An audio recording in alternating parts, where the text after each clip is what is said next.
Thanks for stopping by, guys, and welcome back to Scrap Mechanic. Now, I do want to warn you, I am still sick, so if you do hear that, I am sorry. But today we're going to be looking at a new tank design. So recently I did the S-Tank, and I was quite happy with it. However, the battle with CanadianToss really showed some of the issues with it.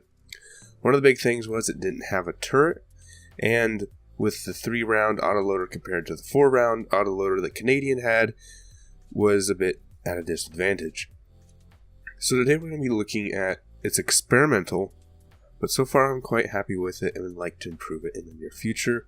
So what am I talking about? I'm talking about the main battle tank, Mark 20. This thing looks relatively derpy, but I love it. So compared to some of my other tanks, the chassis itself is quite small, but one of the things that will stand out to you is the turret.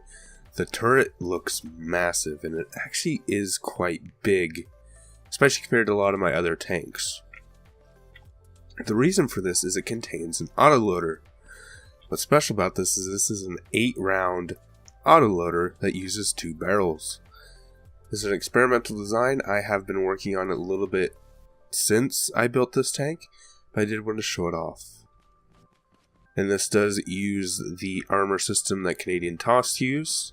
It's not as useful on this tank just because this is a much smaller chassis. With his tank, he had a much larger chassis, which was able to keep the rounds away from the turret. So let's take a look at this. It has the normal tank drive like I'd always use, and this thing is surprisingly fast. Since there is no turret ring that goes below down into the chassis, the tracks are a lot closer, which means my turn radius is significantly better in this tank. I haven't really figured that out quite yet. I do need to tweak with the engines because sometimes turning can be quite drastic and hard to control, but it's something I'll improve upon in later versions. Now, the fun thing with this tank is the turret. Like I said, this is an 8-round turret, a lot of firepower, and if you look on the top, there's logic that tells you how many rounds you have left. Right now I have all 8, and so I can use 6, which is my normal aiming machine gun, and 5, 1, 2, 3, 4, 5, 6, 7, 8. There's all 8 rounds without needing to reload, and to be honest, you really shouldn't need to reload. With 8 rounds, that should be more than enough, unless you're literally just spraying rounds at the enemy hoping to hit. If you take your time to aim, 8 rounds should be more than enough to take out any enemy. Now, if for any reason you do use all 8 rounds and you have to reload, you can hop up onto the turret, hit this switch, and it does seem to be jammed, so just place a block which will unjam it. Now you have access to the autoloader. The rounds are placed by putting a too tall cardboard from bearing to bearing, and doing that down the entire row. Now, if you're in combat, you might not have a chance to load all 8. So say you're in combat, you need to load, I got 3 here. Now you take your round, and you want to attach it to a single row, and you want to attach it to the row marked with black. So this one is this row. I'm going to bring it all the way back. It doesn't matter how far you drag the round, as long as your cursor starts on the row with the black marker. There's that one. There's that one. There's 3 rounds loaded. So say I'm in combat, only have a chance to load 3 rounds, can't get the full 8 in. Now I have 3 rounds. Should be able to fire these just fine. 5.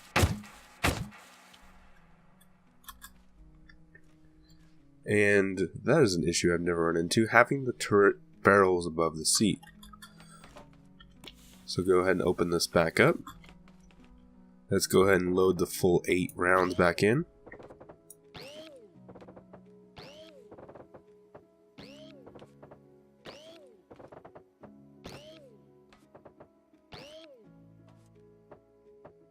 There we go, there's all of our charges set. Now just to place the rounds on the black strips. That one I placed wrong. Like I said, as long as your cursor starts on this block, it doesn't matter how you drag it around. Get that one there. That one there. And that's all 8 loaded. Let's close that back up. And the turret is back online. And like I said, 8 rounds should be more than enough to kill any enemy tank. However, I did want to add the option to reload just in case you're getting a little bit trigger happy.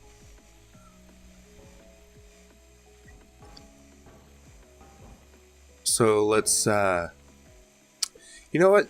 I think the best way to show off this firepower is to actually shoot something with it. So let's grab an Mark 18. I do think that'd be a pretty good target, because it is my standard tank at the moment.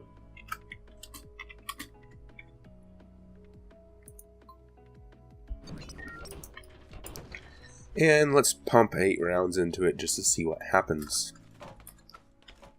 Get in our seat. Let's back up a little bit so we at least give it a fighting chance. The one thing to keep in mind when aiming this is the rounds are always... The first one I do believe is to the left of the aiming machine gun, and the second one is to the right of. So do keep that in mind while aiming. So let's go ahead and aim dead center, because the round still should be able to hit. And these rounds are a bit more powerful than my standard round, so they will go a bit farther than the spud guns. So aim a little bit low with the spud guns and the round should hit just fine. Ready, aim, fire.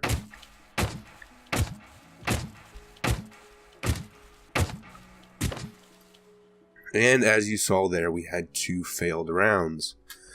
Part of that might have been the frame rate. As I was destroying the Mark 18 over there, the frame rate might have dipped too low. However, since the rounds are... Ooh, we had 3 rounds that failed to fire. 3 of the 8. But since the spud guns are not in line with the rounds stay tucked over to the side. Even if you have a failed fire, the spuds won't hit the rounds, because the rounds are always tucked just out of the way of the spud guns. I should be able to fire safely and not damage that round. Now, if you have a failed fire and the round bounces around on the inside, you might have a bit of an issue, but hopefully this will at least save you some headache and some self-destruction process. I'm actually a bit surprised. The Mark 18 held up pretty well, so let's go take a look at it. So we had 3 rounds that failed, so 5 rounds hit. I don't think all 5 detonated. I think 1 or 2 of them. Here's definitely 2 rounds hit here. So there's 1 hit here and 1 hit here. Maybe 3 rounds even. And it appears that the Mark 18... Oh, there's the 4th round. There's a 4th round. Maybe even a 5th. See if there's any other damage we can see. Oh, and there's a round stuck inside the tank right there. So my guess is 1, 2, 3, 4, 5, with this one being the 5th. And then the 3 rounds that failed being 6, 7, and 8. Oh. Mark 18 is still operational. Well, I'll be.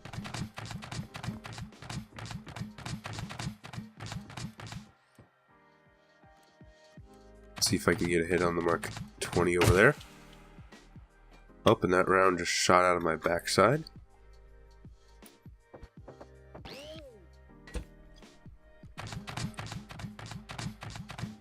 It's really hard to aim when I'm just bouncing around like I am.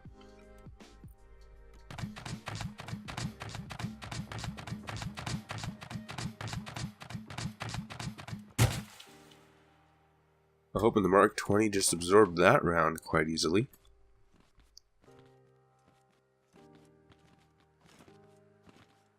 There's 1 stuck in the tracks over here and 1 stuck in the tracks over here.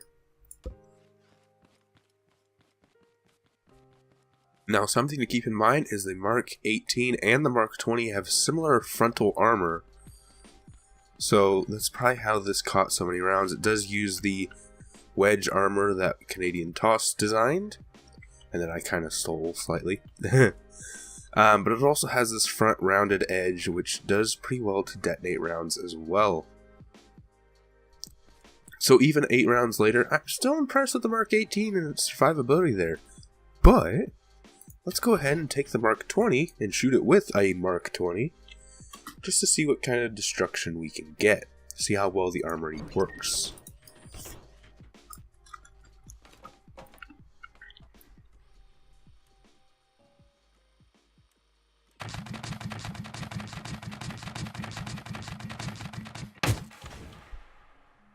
There goes the turret.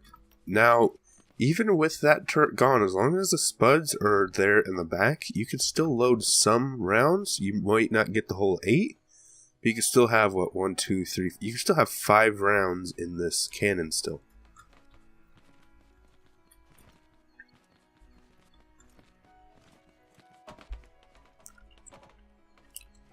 Let's back up a little bit because we are really close, and with this cannon being as powerful as it is, it can be a bit hard to hit low.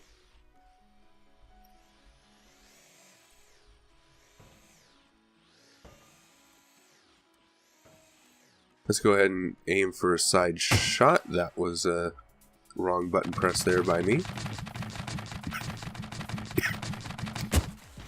That one bounced off the back. That one hit the track. See how operational we still are. And that disabled us because it destroyed the spud guns up in the turret. So even though we may still have some driving capabilities, which it appears that we are completely uncontrollable while driving, we might have turret. Yep, we still have partial turret control. Yeah, we're completely disabled. Forget everything I said, we're completely disabled. The first round to the front of the turret, we were fine, but that second round that hit here took out all of our spud guns in the turret and disabled our driving completely. So that was the main battle tank Mark 20. Kind of the big feature here is the 8-round autoloader. I want to expand on this design in the future. I have some ideas I've been playing with, but I don't have anything that's quite perfected yet. Overall, I am happy with this, and I think it'd be a good main battle tank. But my only concern right now is how big the turret is and how obvious of a target it is. With something like the Mark 18, even though the turret is large, yes, it does blend in with the hull pretty well. Unfortunately, I am all out of time for this episode, so I am going to end it here. If you enjoyed, please leave a like. Any suggestions, leave them in the comments down below. Enjoy the channel, enjoy what I'm doing, please subscribe, it helps a lot. And right now, shares help the channel the most, so if you do want to help the channel, please share this episode with a friend. Thanks for stopping by, thanks for sticking around, and until next time, peace.